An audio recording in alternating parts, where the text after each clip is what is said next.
Hey, what's going on, guys, and welcome back to another episode in my Football Manager series. This is episode number 109, and today we are returning with a massive doubleheader of our Lions as we take on Ajax in a crucial game in the Champions League group stage and then face Manchester City away at the Etihad Stadium in a battle between the top two in the Premier League as well. Before we play the games though, shall we be getting on off camera? And of course, in the last episode, you saw our late dramatic victory over Manchester United to keep the 100% start going in the Premier League, and then our very damaging 1-0 loss away in Amsterdam against Ajax in the third game of the Champions League group stage as well. I played 3 games off camera, and as you can see, 3 wins from 3 to maintain what has been a fantastic start to the season. We have won every single game in all competitions but 2, and of course, those 2 come in the Champions League group stages. The first game off camera was in the Premier League against Stoke, and we maintained the 100% start courtesy of a stoppage time winner from John Reliable Black. But I'll say this right now, you'll see the highlight. It was a very lucky goal. Black came off the bench in the final 20 minutes and they received the corner from Marcel, took the shot on from range, and it took a massive deflection off one of the defenders. I think it might have been going in because he claimed the goal, and normally if a shot's going wide, it takes a deflection and goes in. The dubious goals panel will take it away from the player and write it down as an own goal. But I'm not sure actually. In fact, I would include the second replay from behind the goal. I actually don't think it was going in, thinking about it. I think it probably was going a bit wide, yet he still claimed it regardless. And if John Black scores a goal, we're going to be happy regardless. So it was a very lucky goal though, no question whatsoever. And we got away with that one and claimed the win very late on, deep in the stoppage time, courtesy of Black. And he followed that goal up, his first goal of the season, with a brace in the very next game in midweek as we beat Ipswich Town in the Carabao Cup 4th round. I'm not one bit fussed about this competition, so I'm fielding very weak lineups for the game, including starting some academy players who aren't that good. But John smacked in a penalty, and I mean smacked in a penalty, to put us a goal up. What a strike that was, right into the top corner, and it then made it 2-0 39 minutes in with a close range finish from just inside the 6-yard area. Ipswich did grab themselves a consolation goal late on. Fernandes, I thought, probably could have saved it really at near post, couldn't do so though, as they got themselves a goal back. But we were the better team, deserved the win, and we are through to the 5th round, and we will take on Burnley at the Den in the quarter-final stages. And where's that? There we are, right there in December. And our third and final game off camera was another victory in the Premier League as we continued the 100% start to the Premier League campaign away against rivals Crystal Palace at Selhurst Park. We actually fell behind 12 minutes in, Kyle Young converting from a corner, making it 1-0, but we responded 10 minutes later. Julian Benker, who's been our player of the season so far, hadn't scored since the late winner against Manchester United, but the Austrian did score here to make it 1-1, put us back on old terms. We were tied at the break, but in the second half we started off fantastically well. 6 minutes after the restart, Carl Alsop, a rare goal scorer, making it 2-1 and turning the game on its head, and 14 minutes later with 25 minutes to go, Ricardo Beitanin, our big money signing, made it 3-1 and wrapped up the 3 points to maintain our 100% start, because as you can see right now in the Premier League, 10 wins from 10, the best start to a Premier League season or any season we've ever had. And I honestly don't remember in any FM save I've done, be it personal or one for YouTube, where we started off 10 from 10. I don't think I've ever done it before, so this is new for me and I'm absolutely loving it right now. 10 wins from 10 games, you've got to love it. And right now the only undefeated side in the Premier League. We scored 30 goals as well, so averaging 3 goals a game right now, and only letting 5 as well, plus 25 goal difference already. Well, let's just say this has been an amazing start to the season, but we do indeed take on City away at the Etihad today, 7 points behind us because of how good they've been throughout this series. We know for sure that all it takes is one loss to them, they smell blood, and they'll be coming for us, no question. So yeah, that's going to be the second game today, but our first game is of course in the Champions League right now. As you can see, whilst it's been plain sailing in the Premier League in Europe, it's been anything but that. Right now we sit in 3rd place, and it really is a carbon copy of last season, where we lost our first 2 of the 3 games. And if you remember last season, we won our final 3, but it still wasn't enough to qualify. So right now we're sitting behind Ajax, who we take on today in the first game by a point. And let's just say we must win today. We must win to have any chance really going through, because I can't see it happen otherwise. Monaco beat Shakhtar Donetsk 5-0 in the earlier kickoff, so they've already qualified for the knockout stages. And I still sound like a complete idiot when I said when the groups were drawn, I'm feeling confident we should be vying for top spot. Rubbish. We're nowhere near as good as Monaco. Anyway, this is our team for the game then. 4-2-3-1 right now in the injury report. Kabaki still recovering from the broken foot. Timon, of course, still injured as well with a hip injury. And Beblek, they're our 3 injuries right now. But this is probably the least injury hit we've been throughout the season. So we've got to be pleased enough and can't look that the wrong way. So 4-2-3-1 for the game as we play in Europe. And this will be our team. We've got Pekovic in goal. About 4 of Nana, Allsop, Ferencik, Pereira with Marcel and Paolo our CMs. The wingers are Louise and O'Connell, because Webster this season. Started off scoring our first goal of the campaign, but he's been quite disappointing, to be honest. I know he's had an injury, but not been that good. And Ricardo plays Juventus playing, supporting Julian Benker, our top scorer with 17 already. On the bench, Fernandes, Vacek, Pingu, McKennie, O'Reilly, Webster, and John Reliable Black as well. So first game, it's Ajax. It's a must-win. Let's get the 3 points. Come on, you Lions. Speaking of injuries, this is also Luiz's first start since injury as well, and with Pingu this season starting off well, he needs to come good tonight and capitalise on this start here. And here he's on the ball down left-hand side with our first highlight, crossing the ball to the centre. O'Connell is there, and Keith O'Connell, well, he had an amazing season last year. We'll never forget that incredible year Keith had for us, where he averaged a goal every 2 games, and he scored a crucial one here, and we've got a goal at 20 minutes in. Luiz's first start since returning from that injury against Chelsea, came off against bench against Palace, and Pingu this season's been really good, so big game for Luiz tonight. Needs to perform well, gets an early assist, great cross, and O'Connell with the header flies in and makes it 1-0. We're in front, and we'll overtake Ajax as things stand in the second place. Come on. And now a corner for us. Luiz takes it, whips it towards the edge of the area, finds Paolo, now into Julian Benke, he finds Ricardo. Oh, whistles one just over the bar, as we're still leading by a goal. Ajax yet to get going. You really think after they beat us in Amsterdam, courtesy of that late winner, that they'd be going for it tonight, trying to really put the pressure on and put daylight between us, make a 4-point gap heading into the final 2 games. But we're still leading by a goal. That'll do it for the first half. Not the best of first halves, really, but we are in front through the chance we took.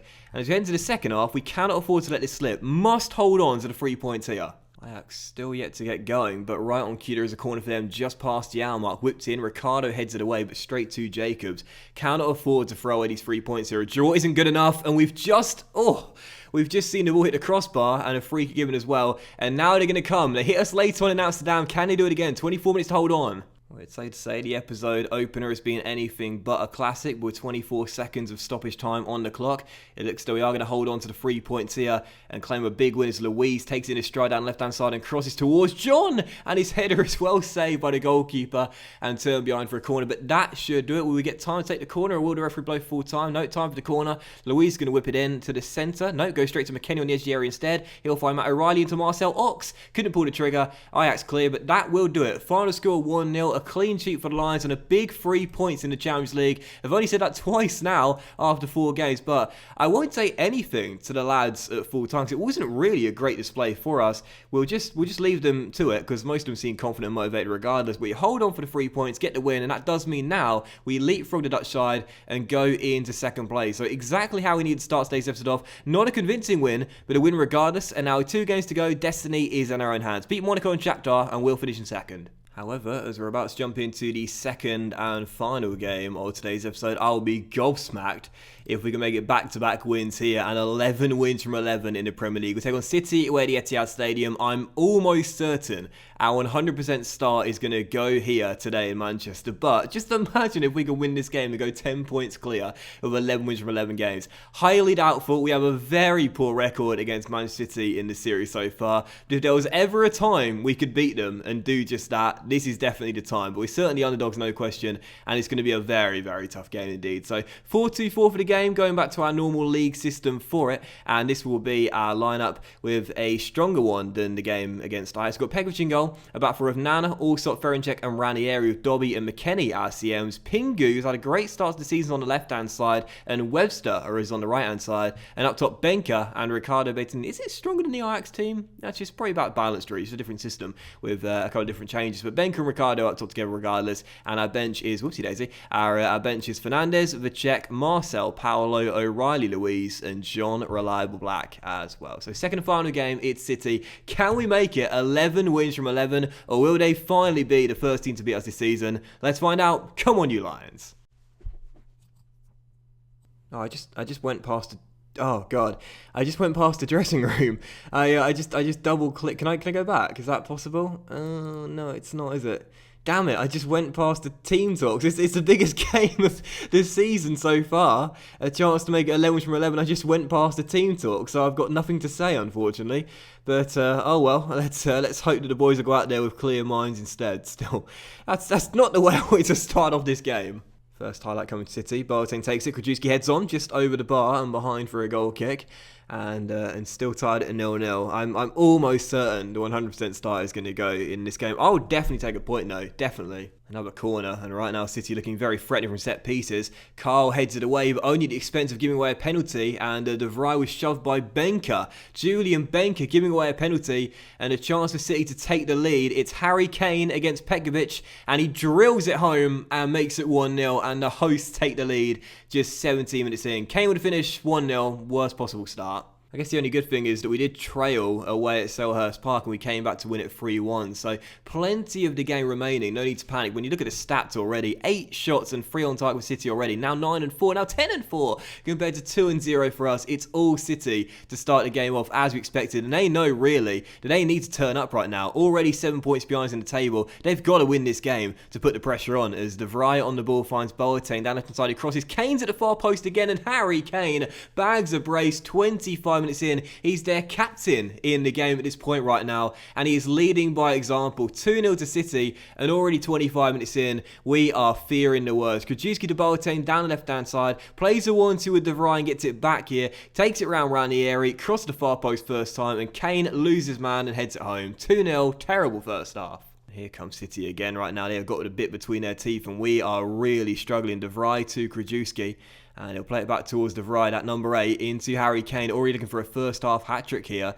Back to Albert Miranda as they'll keep hold the ball nicely. Rose dispossessed by Pingu though, and a quick long ball to Benker and a chance on the break. Junior gave away the penalty. Can he make amends? Takes it around his man, goes for goal. Straight at Lafont. Had Ricardo with him there as well. Opted to go for goal himself. And an easy save for the goalkeeper. Our first chance and a poor finish. I'm just hoping we can survive till half-time, only trailing by 2, because a 3-goal deficit will be too much to come back from as we head that cross away, but only as far as De Vrij, who puts it just over the bar and it's still 2-0. We need the half-time whistle right now. We need an inspiring team talk and some tactical change, because at the moment, nothing's gone our way. So half-time, and the boys are frustrated and nervous out there. So I'm going to say to the boys assertively, I expect to see a much better showing from you in the second half. We've motivated pretty much everyone, now we have, as they're about to be in the second half. But I will make a change here in my tactics, because right now, the 4-2-4 clearly isn't working for the first time this season in the league. So how are we going to counter this? I mean, obviously the simple thing for me to do is switch to 4-2-3-1, because right now we're losing the possession battle quite significantly. We're not getting enough chances either. But I think I'll stop looking for the overlap like we normally do and the working the ball in the box as well. We'll play as narrow as we possibly can, try and be quite direct here, and get our wingers to cut inside on inside forward. So what I think I might do here is switch those 2 roles around. They're not supposed to be inside forwards, but we need to create some chances here, because at the moment we've created very little. So second half to begin, still trailing by 2. No change in personnel, but change to tactics. Let's see how we get on. But that's not exactly what I'd see. 30 minutes after the restart, Carl Allsop, who's been ever present in our lineup ever since we signed him from West Brom, injured. And I'll bring on Libor with a check, and that hopefully won't be a serious injury for Carl. Can't afford that. Looks like a twisted ankle, so it won't be too bad. And we've got an international break coming up as well. But that's sort of like the icing on the cake of what has been a very poor afternoon here in Manchester. Rose finds Kane as he's looking for his hat-trick, but instead finds Krajewski. Oh, Petkovic, what a save after the deflection. God knows how he kept that one out. And it's still 2-0 when it was for a brief period of time, but Boateng makes it 3. However, I think it'll be disallowed, and it is. Lionel wasn't moving, and it's still 2-0. Safe to say I have not got this game right tactically at all. Here's Webster on the ball though, finding Ricardo Beitani, good through ball to Benker. Can he beat his man to the ball? Yes he can, and squeezes it home as well, and Julian Benker pegs one back. So half the deficit, it's 2-1, and we're right back in the game. No assist for Ricardo with the through ball, must take a deflection off one of the City defenders, and we are back in this game. Webster on the left-hand side now wins it back and finds Ricardo. Lovely through ball, Benker was onside, and yeah, takes a deflection off Mansilla, and Benker puts it into the bottom corner as he beat the goalkeeper to the ball. 2-1, 90 minutes to go. Can we grab an equaliser? Come on. Gonna encourage the team with 15 minutes to go. I love these little team talks. I barely ever used them before, but now I like it. Shouts, I should say, not team talks. As Beitani finds McKennie on the edge. He's tackled by Boateng now, and City clear, and that might have been the chance we needed there, but instead here comes City on the break. Harry Kane on the ball, on the verge of a hat-trick down the right-hand side. Rolls it into De Vrij, 25 yards from goal. Pursued by McKennie, and then gives it away. And now Pingu on the break finds Julian Benker, takes in a stride. Benker going through. Oh, Lafont with the save. Come on. One-on-one. Couldn't finish it. Great save with the goalkeeper. Ferenczek heads on from the corner, just over the bar. Come on, still time. But that is going to do it, unfortunately. Waiting for the final whistle to go any second now. Lee Rose down the right-hand side could possibly create a third goal for City as the cross is dealt with. But the referee blows the final whistle and City get a deserved win. And that is that. It's all over. Our best start ever to a Premier League season comes to an end. It wasn't a really good performance out there, and after 10 wins from 10, finally, our undefeated start and our 100% start has gone to the Etihad as we expected. So City get the win, they cut the gap on us to 4 points. Big loss for us there, gutted about it, and how bad is the Allsop injury as well? 3 to 5 weeks, it could have been worse, so we'll put him in the physio's treatment, and frankly we've got an international break coming as well, so we'll miss the first 2 weeks of that injury, but that's a crucial injury there for Carl. That's big, and when you think about how bad our injury problems have been since the end of last season, another one added to the mix is not really what we need right now. So a loss, a bad way to end today's episode off, but City cut the gap, and there's still a long way to go. 27 games remaining, 4 points the difference. We know it's going to be a 2-horse race this season between the two teams for the duration of the season, no doubt. But that was today's episode of the Football Manager series, guys. So big thank you for watching, and hope you have enjoyed it. And if you did enjoy today's episode, then please drop a like, as likes are of course very much appreciated, and you'll help the channel out as well. Much love to you all. Have a fantastic day, and I think what we're going to do is going to return in the next episode with games against Shakhtar Donetsk and possibly Southampton as well.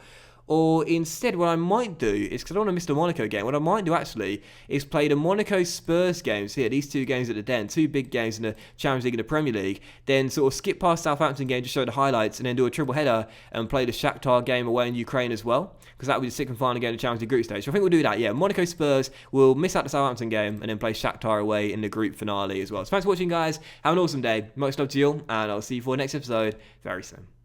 Bye.